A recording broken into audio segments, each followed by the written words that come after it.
Hello everyone, welcome to another video. We'll be discussing Mo Salah and Van Dijk set to sign a new contract, and rival fans are shaking in their boots. They cannot believe that they're going to have to deal with those two for another season. We've also got a question poised about which achievement is greater, Arsenal potentially winning the Champions League or Liverpool winning the Premier League. We're going to be getting into that as well. But before I begin, if you are new here, please hit the subscribe, hit like as well. It is always greatly appreciated. But let's start with the big news of the day. Mo Salah and Virgil van Dijk are closing in on a new 2-year deal respectively, which is massive for Liverpool. With Trent leaving, I feel as though you Liverpool fans, let me know down below. If you had been told you had to lose one of Trent, Salah or Van Dijk, I'm sure you would have picked this outcome. Definitely. And as a rival fan, as an Arsenal fan, I am sick and tired of Mo Salah and Virgil van Dijk. So seeing this happen, seeing this come out, I was like, oh, really? Again, having to deal with these guys? And I think it was the same for most rival fans, but let's look at their reactions. Firstly, another Arsenal fan reacted. Oh, you've got to be taking a flipping piss, man. Are you serious, bro? These man didn't sign a contract for 8 months and they agreed both of them the same flipping day. This was not meant to end like this, bro. It was not meant to end like this. All 3 of them were meant to go. This was all meant to be part of Liverpool's downfall, and I was going to be here for it. Front row seats. Oh, man, sold me. They really sold me with these pictures, man. All of this was PR, innit? Let's be honest. They had those agreements done in December. And that talking to PSG's owners after they got knocked out. Salah every other week coming out saying, I'm more out than in. Oh, I haven't been offered a contract, brother. Let's be honest. I'm actually fuming. But you know what? Fair play. Fair play, yeah? The Premier League next year is going to be looking crazy because you've got Arsenal that are going to be doing business. Liverpool have now kept 2 of their most important assets in the entire team, and they're going to go again and try to win the league next year. He can survive with Trent just leaving. That's fine. If anything, if you would have asked the Liverpool fan at the start of the season, out of these 3, who would you want to let go? They probably would have said Trent in a heartbeat. They can survive that. Anyhow, these 2 would have left. Both of them, let alone one of them, it would have been over. It would have been over. Keeping these 2, along with getting in signings for next summer, it's looking dark, man.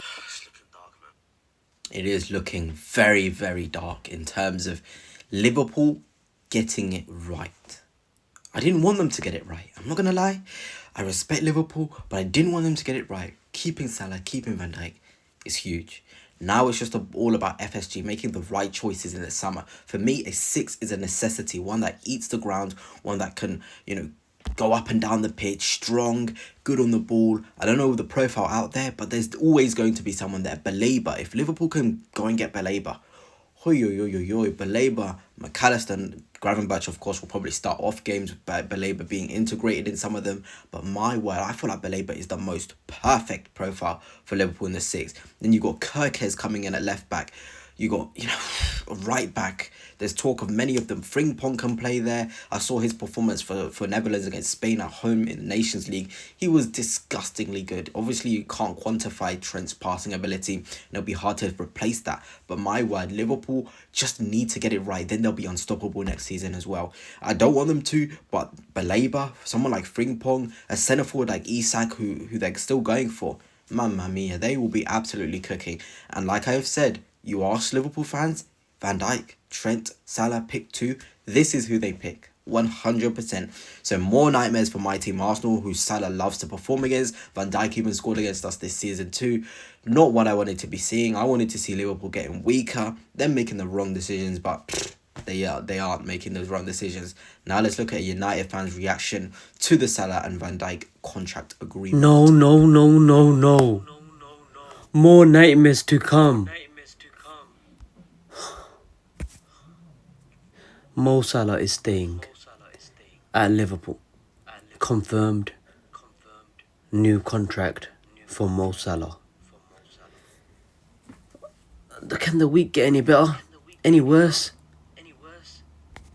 You have Kevin De Bruyne leaving Manchester City. Yay, we celebrate. In return, Morgan Gibbs-White and Wirtz to Manchester City. You had Arsenal destroying, humbling and embarrassing Real Madrid 3-0.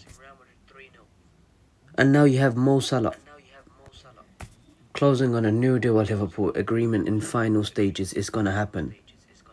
Trent leaving, but now they're going to keep Salah and Virgil van Dijk. I'm speechless. I don't even know what to say no more. Please, bro, United, we better sign world-class players this. I think this has probably been the worst week if you're a Chelsea fan, if you're a Manchester United fan, and if you're a Tottenham fan. All of those clubs, if you're a fan of them, this has been the worst week. Arsenal obviously winning. You got Manchester City targeting Wirtz. It's going to be massive for them. You got Liverpool agreeing new deals for Van Dijk and Trent. Wow. Wow, you can ignore the Fulham result. That can happen. Liverpool weren't just going to lose one game. This is the most competitive Premier League season. If they had done that, my word, fair play. But they're still on for 90 plus points this season. But wow. Getting Van Dijk and Salah done, absolutely huge. Absolutely huge. And this Manchester United fan, he puts it perfectly. His club is just falling further behind. Not keeping those two, and I think Liverpool were on to a very, very difficult next season. But now they've got the experience of those two, they can probably get someone younger to come in. I don't know the Liverpool plans if they want to get like a Bakayoko off the right. I think there was talk, of course, of Kovic Kvaratskhelia, who scored a beautiful goal for PSG in the Champions League against Aston Villa. So there was options in there. But my word, Liverpool are making the right choices. Rival fans are not liking it whatsoever. And well, look, I think I would put them as, again, top two favourites for the Premier League. And now let's get on to that question, actually, because earlier today I saw a video from, I'm sure all of you Liverpool fans know him, and Anfield Agenda. And he was talking about, if Arsenal win the Champions League, is it a bigger achievement than Liverpool winning the Premier League? And as an Arsenal fan, the Champions League isn't one by no stretch of the imagination. We still have to go to the Bernabeu, we still got to play PSG, and we still got to play a final. This is nowhere near close to happening or likely to happen. I'm going to just put that out there. But in the event of it happening, let's be theoretical, what is better? And what Anfield Agenda said, or Craig said, was that this is going to be Arsenal's first Champions League. So in the grand scheme of things, if this had been Liverpool's first Premier League, it probably would have been on the same level of importance and achievement for both respective clubs. But because it's Arsenal's first Champions League, it would be a bigger achievement. And it got me thinking, you take away Arsenal winning the Champions League no times, then what does it look like? Because at the start of the season, nobody expected Liverpool to go on and win the Premier League. Yes, they were probably still third, fourth favourites. Some people put them outside the top five due to Arne Slot coming in. So what they have done is absolutely ridiculous. They have just shown the world what they're all about. Nobody expected them to win the league. You saw those videos. Liverpool finished 5th, 6th. No. Arsenal, though, in terms of the Champions League, they were one of the favourites, actually. I think at the start of the season, it was Real Madrid, Manchester City, Arsenal, Barcelona, PSG. Arsenal were third favourites, with a quite big gap between 3 and 4. So when you look at it from that perspective, from the start of the season, Arsenal were more likely to win the Champions League than Liverpool were to win the Premier League, according to fans, pundits, and everybody. So when you look at it from that perspective, you can probably say both achievements are as good as each other. And maybe Liverpool's one is more impressive, judging off the fact it's Arne Slot's first season and that nobody expected it. But let me know down below your thoughts. What do you think is the bigger and better achievement? What's your thoughts on the rival fans upset? Obviously, Salah and Van Dijk are staying. But until next time, peace. If you want to show your support in another way, I do have a PayPal, which will be linked in the description. And also buy me a coffee too, which will also be linked in the description. So you can send anything if you wish to. Peace out.